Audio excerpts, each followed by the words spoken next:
Olá pessoal, tudo bem com vocês? Meu nome é Júnior Raiol, eu sou formado em licenciatura em Ciências Naturais, com habilitação em Química. Eu sou aluno de pós-graduação na área de Química, com enfoque em Físico-Química e Inorgânica. Eu criei esse canal aqui com o intuito de trazer dicas de estudos, de algumas estratégias para que você possa estar aperfeiçoando ou melhorando ou mesmo economizando seu tempo com algumas atividades. Hoje eu quero trazer aqui para vocês algumas técnicas que eu utilizo para estar traduzindo meus artigos do inglês para o português ou de qualquer outro idioma para o português.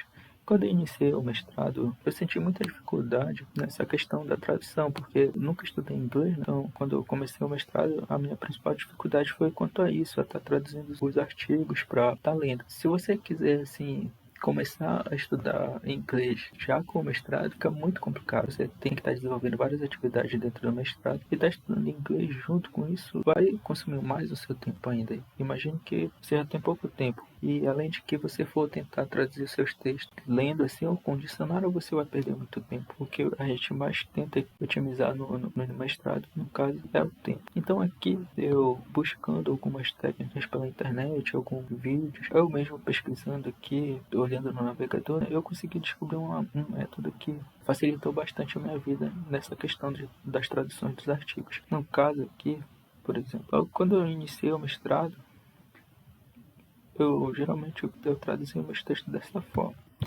Pegava aqui, dava um Ctrl+C no texto, né? E dava um Ctrl+V aqui no Google Tradutor. Só que dessa forma aqui, o que acontece? O texto que a gente copia direto lá do PDF, ele vem meio que quebrado. Essas terminações fosse entendido como se fosse uma frase específica. Aí o que é que eu fazia? Eu dava um espaço e dava um delete aqui. A frase de cima se unisse a de baixo. E dessa forma eu conseguia dar uma maior coerência ao meu texto aqui que eu estava traduzindo.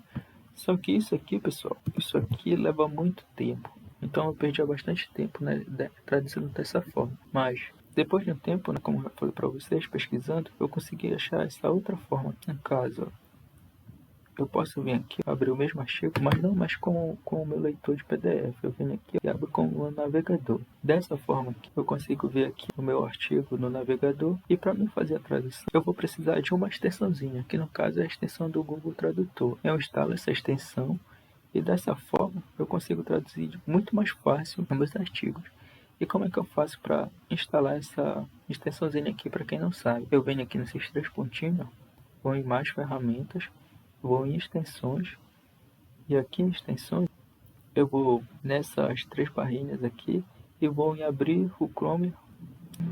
Quando eu abrir essa página, eu vou indo aqui para baixo e logo aqui embaixo vocês vão encontrar a extensão do Google Tradutor. Ela vai estar aqui embaixo e geralmente tem muitas ativações. Eu não lembro certo, mas tem bastante.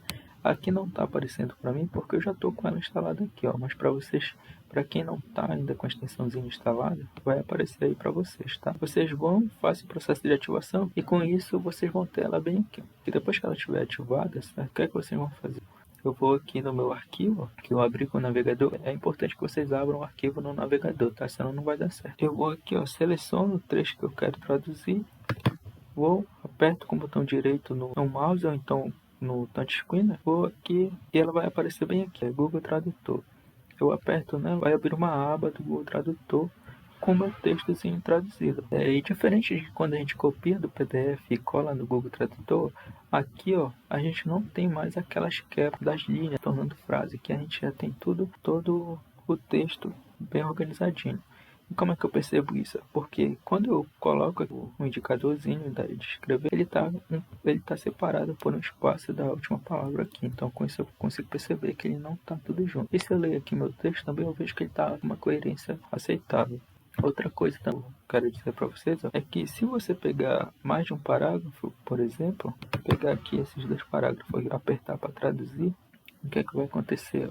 Ele vai unir tudo, ele não separa em parágrafos, tá? Mas isso aqui é fácil de resolver. Você vê onde é que começa aqui o seu texto, o outro parágrafo no caso, e você vem aqui, ó, procura aqui rapidinho. Encontrei aqui, ó, só faço a sua quebra. É só uma questão a se notar, porque eu não pego e traduzo tudo só de uma vez. É que você tem que reparar que aqui também tem algumas informações que se você pegar e copiar tudo, quando você, no caso, fizer o processo da tradução, o que é que vai acontecer? Essas partezinhas que estão selecionadas também vai aparecer lá no meio do seu texto, então isso não fica legal. Então vai traduzindo por parte, e toda vez que você quiser fazer a tradução, é só apertar aqui na extensãozinha que ela vai abrir uma aba e você consegue ler seu artigo tranquilamente. Outra coisa também é que você não consegue traduzir muitas palavras, porque o tradutor tem um limite aqui de 5.000 caracteres. Então é isso, pessoal, essa foi a dica de hoje. E se você gostou do vídeo, curte e compartilhe aí com os amigos. E se esse vídeo te ajudou de alguma forma, também se inscreva no canal para que a gente possa estar crescendo esse canal aqui e ajudando mais pessoas, tudo bem?